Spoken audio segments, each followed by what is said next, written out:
It's me Marina Javi. Again, welcome back to Soren Spicy. Soren Spicy പുതിയൊരു എപ്പിസോഡിലോട്ട് എല്ലാവർക്കും സ്വാഗതം.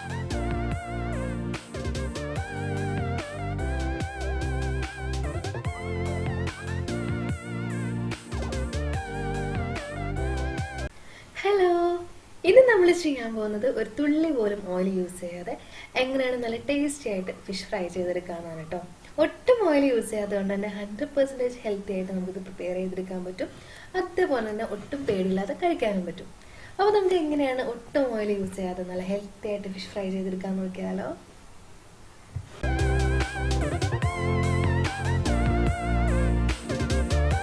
അപ്പോൾ ഫ്രൈ ചെയ്തെടുക്കാൻ വേണ്ടിയിട്ട് ഞാനിവിടെ 4 മീനിൻ്റെ പീസസ് എടുത്തിട്ടുണ്ട്. മീഡിയം സൈസിൽ കനം കുറച്ചാണ് കേട്ടോ കട്ട് ചെയ്തെടുത്തിരിക്കുന്നത്. ഇനി നമുക്ക് ഇതിൻ്റെ മീനിൻ്റെ പീസസുകൾ ഒന്ന് മാരിനേറ്റ് ചെയ്ത് വെക്കണം. അപ്പോൾ അതിന് വേണ്ടിയിട്ട് നമുക്കൊരു പ്ലേറ്റിലോട്ട് 2 ടീസ്പൂണോളം മുളക് പൊടി ചേർത്ത് കൊടുക്കാം. കൂട്ടത്തിൽ ഒരു 1/2 ടീസ്പൂണോളം മഞ്ഞൾപ്പൊടിയും കൂടെ ചേർത്ത് കൊടുക്കാം. കൂട്ടത്തിൽ ഒരു 1/2 ടീസ്പൂണോളം കുരുമുളക് പൊടിയും കൂടെ ചേർത്ത് കൊടുക്കാം. ഇനി നമുക്ക് ഇതിനകത്തോട്ട് ആവശ്യത്തിനുള്ള ഉപ്പ് ചേർത്ത് കൊടുക്കാം. അതിൻ്റെ കൂട്ടത്തിൽ 1 ടീസ്പൂൺ നാരങ്ങ നീരും കൂടെ ചേർത്ത് കൊടുക്കാം. എന്നിട്ട് എല്ലാം കൂടെ നന്നായിട്ടൊന്ന് മിക്സ് ചെയ്ത് ഒരല്പം വെള്ളം കൂടെ ഒഴിച്ച് നല്ല പേസ്റ്റ് പോലെ ഒന്ന് കുഴച്ചെടുക്കാം. അപ്പോൾ നമ്മുടെ ഫിഷ് മാരിനേറ്റ് ചെയ്യാൻ വേണ്ടിയിട്ടുള്ള മസാല ഞാൻ നല്ല പേസ്റ്റ് പോലെ റെഡിയാക്കി എടുത്തിട്ടുണ്ട്. ഇനി നമുക്ക് നമ്മൾ റെഡിയാക്കി വെച്ച ഫിഷ് പീസസിലോട്ട് ഇതെല്ലാം കൂടെ നന്നായിട്ടൊന്ന് തേച്ച് കൊടുക്കാം.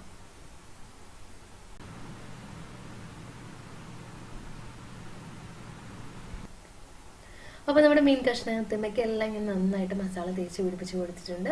ഇനി നമുക്കിതൊന്ന് റെസ്റ്റ് ചെയ്യാൻ വെക്കാം. അറ്റ്ലീസ്റ്റ് ഒരു 1/2 മണിക്കൂറെങ്കിലും മാറ്റി വയ്ക്കുക. എന്നാലാണ് മസാലയൊക്കെ നന്നായിട്ട് മീനുമായി പിടിക്കുള്ളൂ. അപ്പോൾ ഞാനിപ്പോൾ ഇതൊരു 2 മണിക്കൂറോളം മാറ്റി വയ്ക്കുന്നുണ്ട് കേട്ടോ. അപ്പോൾ നമ്മുടെ ഫിഷ് മാരിനേറ്റ് ചെയ്ത് വെച്ചിട്ട് 2 മണിക്കൂർ ആയിട്ടുണ്ട്. ഇനി നമുക്കിത് എങ്ങനെയാണ് ഓയിൽ യൂസ് ചെയ്യാതെ ഫ്രൈ ചെയ്തെടുക്കാൻ നോക്കാം കേട്ടോ. അപ്പോൾ അതിന് വേണ്ടിയിട്ട് ഞാനിവിടെ ദോശ റെഡിയാക്കുന്ന നോൺ സ്റ്റിക്കിൻ്റെ ഒരു പാൻ അടുപ്പത്ത് വെച്ച് നന്നായിട്ടൊന്ന് ചൂടാക്കി എടുത്തിട്ടുണ്ട്. ഇനി നമുക്ക് തീ നന്നായിട്ടൊന്ന് കുറച്ചിട്ട് അതിനകത്തോട്ട് ഒരു കഷ്ണം വാഴയില വെച്ച് കൊടുക്കാം. വാഴയിലയുടെ മേളിലോട്ട് നമ്മൾ റെഡിയാക്കി മാരിനേറ്റ് ചെയ്ത് വെച്ച മീനിൻ്റെ പീസസ് എല്ലാം കൂടെ നിരത്തി വെച്ച് കൊടുക്കാം. ഇനി നമുക്ക് ഇതിൻ്റെ മേളിലോട്ട് ഒരു പീസ് വാഴയിലയും കൂടെ വെച്ച് കൊടുക്കാം. അതൊരു അടപ്പ് വെച്ച് നന്നായിട്ടൊന്ന് മൂടിക്കൊടുക്കാം. ഒരു 7-8 മിനിറ്റോളം നമുക്കിതൊന്ന് മീഡിയം ടു ലോ ഫ്ലെയിമിൽ ഇട്ടിട്ട് ഒന്ന് കുക്ക് ചെയ്തെടുക്കാം. ഒരു 5-6 മിനിറ്റ് കഴിഞ്ഞ് നമ്മളൊന്ന് തുറന്നു നോക്കുമ്പോൾ നമുക്ക് കാണാൻ പറ്റും മീനിൻ്റെ അകത്തുനിന്ന് വെള്ളമൊക്കെ നന്നായിട്ട് പുറത്തോട്ട് ഇറങ്ങി വരുന്നത് കാണാൻ പറ്റും. അപ്പോൾ ഇതായിട്ടില്ല, ഇനി കുറച്ച് നേരം കൂടെ ഒന്ന് കുക്ക് ചെയ്താലാണ് ഒരു സൈഡായി വരുള്ളൂ. അപ്പോൾ നമുക്ക് മൂടി വെച്ചിട്ട് വീണ്ടും ഒന്ന് കുക്ക് ചെയ്തെടുക്കാം. അപ്പോൾ വീണ്ടും ഒരു 3-4 മിനിറ്റ് കൂടെ ഞാനൊന്ന് കുക്ക് ചെയ്തെടുത്തിട്ടുണ്ട് കേട്ടോ. അപ്പോൾ നമ്മുടെ സൈഡിലുണ്ടായിരുന്ന വെള്ളമൊക്കെ വറ്റിയിട്ട് ഒരു സൈഡായി വന്നിട്ടുണ്ട്. ഇനി നമുക്ക് മീനിൻ്റെ പീസസ് എല്ലാം ഒന്ന് മറിച്ചിട്ട് കൊടുക്കാം. വീണ്ടും നമുക്ക് വാഴയില വെച്ച് മൂടിക്കൊടുക്കാം. അടപ്പ് വെച്ചൊന്ന് മൂടിക്കൊടുക്കാം. ഇനി ഒരു 6-7 മിനിറ്റ് നമുക്ക് ഒരു സൈഡൊന്ന് വേവിച്ചെടുക്കാം. അപ്പോൾ ഒരു 6-7 മിനിറ്റ് കഴിയുമ്പോഴേക്കും ഒരു സൈഡ് ആയിട്ടുണ്ട്. ഇനി നമ്മളത് മറിച്ചിട്ട് കൊടുക്കുമ്പോൾ നമുക്ക് കാണാൻ പറ്റും നമ്മൾ ഷാലോ ഫ്രൈ ഒക്കെ ചെയ്തെടുക്കുന്ന പോലെ നന്നായിട്ട് ഒരു സൈഡ് ഫ്രൈ ആയി വന്നിട്ടുണ്ട്. നമ്മൾ ആദ്യം മറിച്ചിട്ട് കൊടുത്ത സൈഡ് അത്രേ ആയിട്ടില്ല.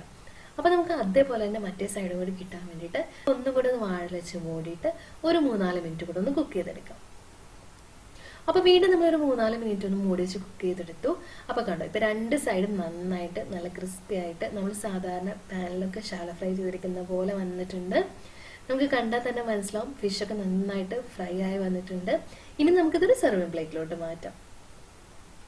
അപ്പോൾ നമ്മുടെ 100% ഹെൽത്തി ആയിട്ടുള്ള നമ്മുടെ ഫിഷ് ഫ്രൈ റെഡി ആയിട്ടുണ്ട്. ഒരു തുള്ളി പോലെ ഓയിൽ യൂസ് ചെയ്തിട്ടില്ല, എന്നാലും കരിഞ്ഞൊന്നും പോലെ നല്ല പെർഫെക്റ്റ് ആയിട്ട് നമുക്ക് റെഡി ആയി വന്നിട്ടുണ്ട്. അപ്പോൾ ഓയിലൊന്നും അധികം യൂസ് ചെയ്യാൻ ഇഷ്ടമില്ലാത്തവർ ഇങ്ങനെ ഒന്ന് ട്രൈ ചെയ്ത് നോക്കുക. ഒട്ടും പേടിക്കാതെ നമുക്ക് എത്ര വേണമെങ്കിലും ഫിഷ് കഴിക്കാം. അപ്പോൾ എല്ലാവരും ഇങ്ങനെ ഒന്ന് ട്രൈ ചെയ്ത് നോക്കുക കേട്ടോ. നമുക്കിനി അടുത്ത വീഡിയോയിൽ വേറൊരു റെസിപ്പി ആയിട്ട് കാണാം. ടാറ്റാ.